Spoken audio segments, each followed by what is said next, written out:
सो money wise में आपका एक बार फिर से स्वागत है। तो सबसे पहले तो हैप्पी इंडिपेंडेंस डे। आप सभी को स्वतंत्रता दिवस की बहुत बहुत बधाई हो। एंड आज का हमारा वीडियो थोड़ा सा अलग रहने वाला है, हमारी स्विंग ट्रेडिंग सीरीज़ का ही पार्ट है, बट ये वीडियो आपके बाकी ट्रेडिंग में एंड इन्वेस्टिंग के अंदर सब जगह काम आने वाला है। सो हमारे आज के वीडियो का टॉपिक है नज़र नहीं नज़रिया बदलो, यानी कि अपना पर्सपेक्टिव आपको चेंज करना है। एंड स्टॉक मार्केट में जितने भी लोग अप्रोच करते हैं, ज़्यादातर लोग जो स्टॉक मार्केट की तरफ आते हैं, नए जो भी लोग हैं, वो या तो किसी दूसरे को देख कर आ रहे हैं, किसी ना किसी से इन्फ्लुएंस होकर आ रहे हैं। एंड हमेशा ये सोच लेकर आते हैं कि यहाँ पे बहुत ज़्यादा पैसा बनता है, एक दिन में पैसा डबल हो रहा है। आप इंस्टाग्राम पे, आप ट्विटर पे, आप सब जगह पीएनएल देख रहे हैं, आप पैसा बनता देख रहे हैं, उसको देखकर आप भी मार्केट में आते हैं एंड बड़ा पैसा बनाने की कोशिश करते हैं। तो सबसे पहले तो इस अप्रोच को आपको थोड़ा सा छोड़ना होगा। स्टॉक मार्केट पैसा बनाती है, बट ये एक वेल्थ जनरेशन की जगह है। यहाँ पे आप एक जॉब की तरह इसको नहीं ले सकते कि आप कंटिन्यू पैसा बनाते जा रहे हैं। यहाँ पे वेल्थ क्रिएट होती है, यानी कि आप कहीं और से कमाइए एंड यहाँ पे इन्वेस्ट कीजिए एंड उस इन्वेस्टमेंट को बढ़ाना स्टॉक मार्केट का काम है।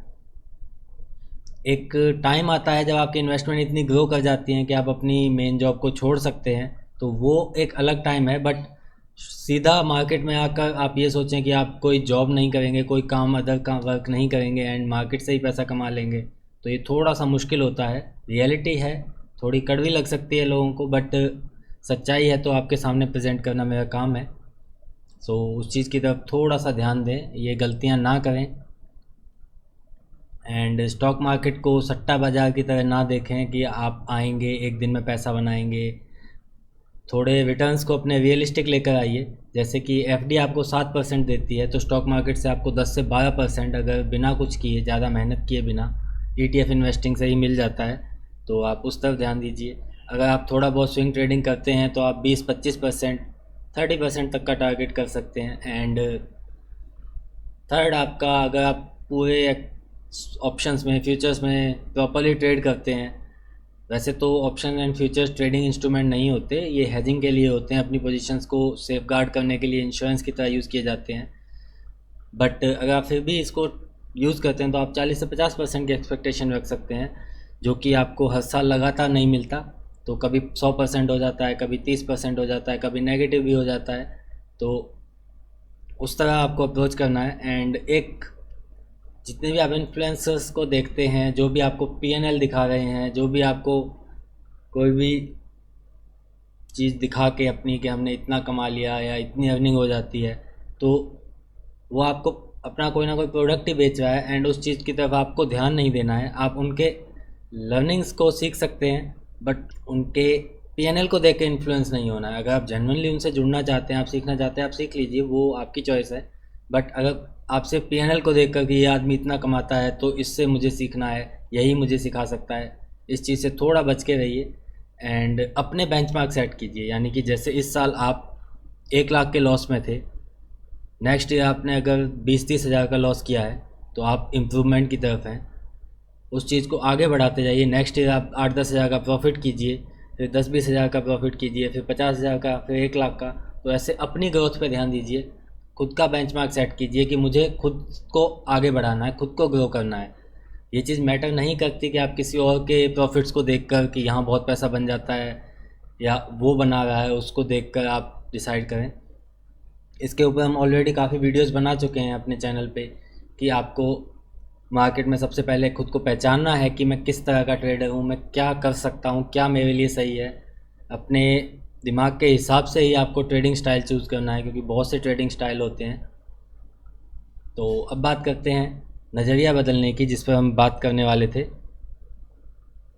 कि स्टॉक मार्केट को आप पर ट्रेड बेस पर देखते हैं कि मेरा ये ट्रेड लॉस में गया है या इस स्टॉक ने मुझे लॉस दे दिया, तो यहाँ से मुझे एग्ज़िट नहीं करना है या यहाँ से प्रॉफिट लेकर ही निकलूँगा। तो कभी भी मार्केट को ऐसा ईगो पर मत लीजिए अपने, या मार्केट से रिवेंज लेने की कोशिश ना करें, क्योंकि मार्केट इमोशनलेस है। उसको कोई मतलब नहीं है आपको कौन सा स्टॉक लॉस दे रहा है, कौन सा प्रॉफिट दे रहा है। तो आपके लिए बेटर रहेगा कि आप मंथली बेस पर ट्राई करें। आपने 10 स्टॉक में लॉस लिया, बट आपका एक स्टॉक भी अगर प्रॉफिटेबल रह जाता है, यानी कि 10% ट्रेड की एक्यूरेसी है, तो भी अगर आप ओवरऑल मंथली प्रॉफिट में हैं तो ये चीज़ मैटर ही नहीं करती है। आप अपनी प्रॉफिटेबिलिटी, अपनी एक्यूरेसी को धीरे धीरे बढ़ाने पे ध्यान दे सकते हैं, बट 40 to 50% एक्यूरेसी में भी आप प्रॉफिटेबल ट्रेडर बन सकते हैं, इस बात को याद रखिएगा। सो आपके ट्रेड गलत जाना कोई बड़ी बात नहीं है, आपका ओवरऑल कैपिटल बढ़ना चाहिए, आपको मंथली प्रॉफिट में रहना है, इस चीज़ पर ध्यान दीजिए। और ऐसा नहीं कि मंथली प्रॉफिट होता है, कुछ मंथ आपके लॉस में जाएंगे, कुछ मंथ प्रॉफिट में जाएंगे, तो आप ईयरली प्रॉफिट को काउंट कीजिए। तो अपनी अकाउंटिंग को ईयरली रखिए एंड एक बिज़नेस की तरह इसको ट्रीट करें, क्योंकि ये एक लॉन्ग टर्म चीज़ है, मार्केट कहीं जाने वाली नहीं है। आपको लंबा इसमें अगर सर्वाइव करना है तो इसको डेली प्रॉफिट या फिर पर ट्रेड प्रॉफिट से हटकर आपको इसको लॉन्ग टर्म की तरफ ध्यान देना पड़ेगा। एंड अपने साल के प्रॉफिट पे ध्यान दीजिए कि इस साल आपने कितना प्रॉफिट कमाया, जैसे कि बिज़नेस काम करते हैं। एंड एक अगर आप लॉस में हैं तो अपना टैक्स ITR अपना ज़रूर फाइल कीजिएगा। बहुत से लोग सोचते हैं कि लॉस में हैं तो क्या ITR फाइल करना, बट आप ये चीज़ आपको बता दूं कि आपका लॉस भी अकाउंटिंग के अंदर कैरी फॉरवर्ड होता है। यानी कि अगर इस साल आपने 1 लाख का लॉस किया है, नेक्स्ट ईयर आप 1 लाख का प्रॉफिट कर लेते हैं, तो आपका नेट टैक्स नेक्स्ट ईयर के लिए 0 हो जाता है और ये 8 साल तक कैरी फॉरवर्ड होता है। तो अगर आप अभी लॉस में हैं तो ITR फाइल करना शुरू कीजिए एंड अपनी जर्नी को कंटिन्यू रखिए। बस आपके पास एक अर्निंग का अदर सोर्स होना चाहिए। सो पर ट्रेड आपका जो भी लॉस जा रहा है या कुछ ऐसे लेट हो रहे हैं, तो उन चीज़ों को एज ए बिज़नेस एक्सपेंस आप मान सकते हैं। क्योंकि जब आप कोई भी बिज़नेस करते हैं, स्टॉक मार्केट को ही आप छोड़कर कोई भी बिज़नेस कर रहे हैं, कहीं भी आप शॉप पे जाएंगे, आप रेंट देंगे, आप किसी को रखेंगे, आप उसको सैलरी पे करेंगे, आप कोई सामान परचेज़ करेंगे तो आपको उसकी भी कॉस्ट देनी है। तो जैसे अदर बिज़नेस के खर्चे होते हैं, वैसे स्टॉक मार्केट के भी कुछ खर्चे हैं, बट नेट में आप प्रॉफिटेबल होते हैं। तो बिजनेसमैन कभी ये नहीं देखता कि मेरे इतने खर्चे हो गए, वो नेट में प्रॉफिट चेक करता है कि सारे खर्चे निकालने के बाद मुझे प्रॉफिट हुआ है। तो स्टॉक मार्केट में भी वैसे ही आपको देखना है कि सभी स्टॉक लॉस प्रॉफिट सब मिलाने के बाद आप नेट में प्रॉफिटेबल हैं टैक्स पे करने के बाद। तो ये आपकी अचीवमेंट रहने वाली है। सो इस तरह से स्टॉक मार्केट को आपको अप्रोच करना है। एंड कुछ सवाल थे हमारे यूज़र्स के, हमारे सब्सक्राइबर्स के।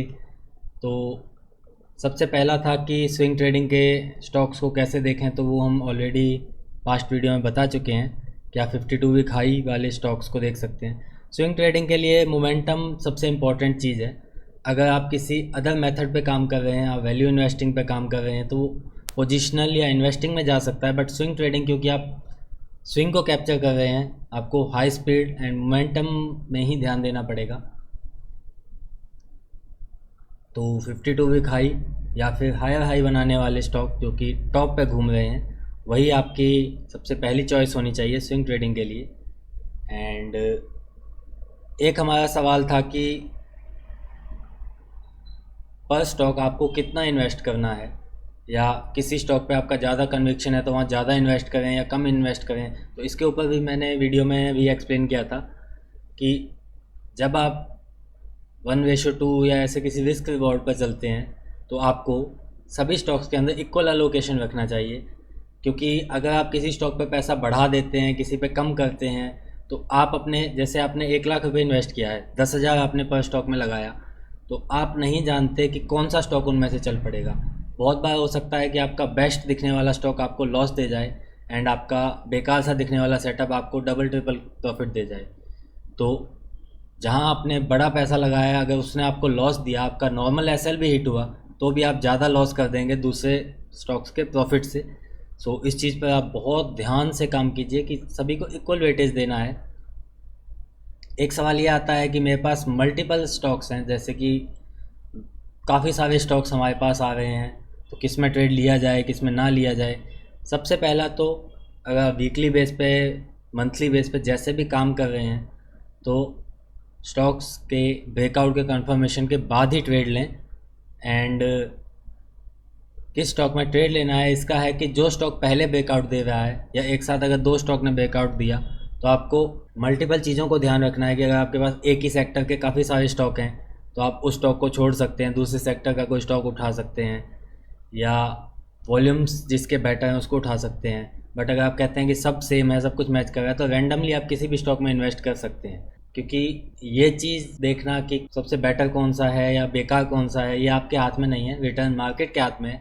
आपके हाथ में आपकी एंट्री एंड आपका लॉस है।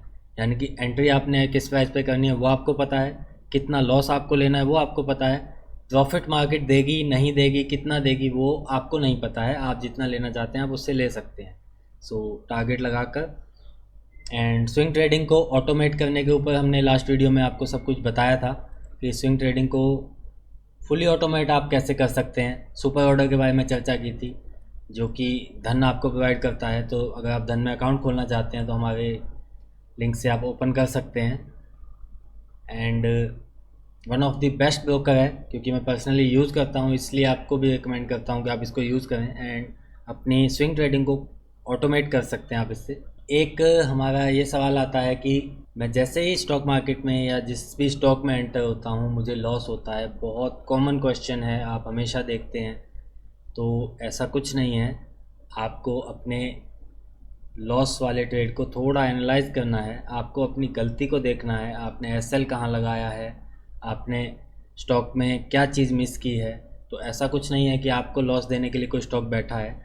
और अगर एसएल हिट भी हो जाता है तो ये कोई बड़ी बात नहीं है एसएल हिट होना, क्योंकि हमने एसएल लगाया ही हिट होने के लिए था। तो ये नॉर्मल सी बात है कि या तो एसएल हिट होगा या टारगेट हिट होगा। आपको जस्ट ट्रेड में एंटर करना है अपने प्रॉपर प्राइस पे एंड उसके बाद उस पर ध्यान नहीं देना है, आप उसको छोड़ दीजिए। वो मार्केट अपने आप करेगी कि वो आपको स्टॉप लॉस हिट करवाती है या टारगेट की तरफ लेके जाती है। तो ये कुछ बातें थी। इनसे रिलेटेड अगर आपके कोई सवाल होते हैं स्टॉक मार्केट से, स्विंग ट्रेडिंग से, या मार्केट साइकोलॉजी को लेकर आपके कोई सवाल होते हैं, अदर फाइनेंस को लेकर आपके कोई भी सवाल हैं, तो आप हमसे डायरेक्टली टेलीग्राम ग्रुप में या कहीं भी पूछ सकते हैं। एंड मैं बार बार हर वीडियो में यही बताता हूँ कि ये चैनल का मकसद सिर्फ स्टॉक मार्केट नहीं है। तो अगर आप सिर्फ स्टॉक मार्केट पर ध्यान दे रहे हैं एंड बाकी चीज़ों को आप नहीं कवर कर रहे हैं तो आप बहुत बड़ी गलती कर रहे हैं। सो सबसे पहले आपके कुछ स्टेप आते हैं जिन पे आपको ध्यान देना है। आपको अपनी अर्निंग पे ध्यान देना है। अर्निंग के बाद आपको अपने एक्सपेंसेस पे उससे भी ज़्यादा ध्यान देना है, क्योंकि earning minus expense is equal to savings. तो सेविंग्स आपको बनानी है, बजट बनाइए, सेविंग्स की तरफ ध्यान दीजिए। उसके बाद आपको इन्वेस्टिंग पे जाना है। एंड जैसे ही आप इन्वेस्टिंग में जाते हैं तो इन्वेस्टमेंट स्टार्ट करने के साथ ही आपको इंश्योरेंस की तरफ जाना है। इंश्योरेंस बहुत इंपॉर्टेंट है, क्योंकि आपकी कितनी भी इन्वेस्टमेंट हो, एक गलती आपकी या एक ऐसा इवेंट जो नहीं होना चाहिए था वो आपकी सारी इन्वेस्टमेंट को बर्बाद कर सकता है। सो अपनी इन्वेस्टमेंट को आपको प्रोटेक्ट करना है इंश्योरेंस के साथ। एंड इन्वेस्टमेंट जब आपकी चल रही हैं तो आपको अलोकेशन पे ध्यान देना है कि आप कहाँ कहाँ अलोकेट कर रहे हैं अपने मनी को। Proper sector allocation, asset allocation, इन सब पे आपको ध्यान देना है। एंड लास्ट आपका होता है स्कैम प्रोटेक्शन, यानी कि आपने कितनी वेल्थ बना ली हो बट एक झटके में कोई उसको ले जा सकता है। तो अपने लालच को थोड़ा कंट्रोल रखते हुए चीज़ों को सही सोच समझकर, जहाँ आपको पैसे का लालच दिखाया जाए, जहाँ आपको पैसा दिखाया जाएगी रिटर्न मिल सकता है, वहाँ थोड़ा आप बच के रहिए एंड अपने बेंचमार्क पे काम कीजिए। इस वीडियो को 1 से 2 बार देखिएगा एंड कोशिश कीजिएगा अपने स्टॉक मार्केट के नज़रिए को बदलने की। तो ये था आज का टॉपिक एंड मिलते हैं नेक्स्ट वीडियो में किसी नए टॉपिक के साथ। तब तक के लिए थैंक यू।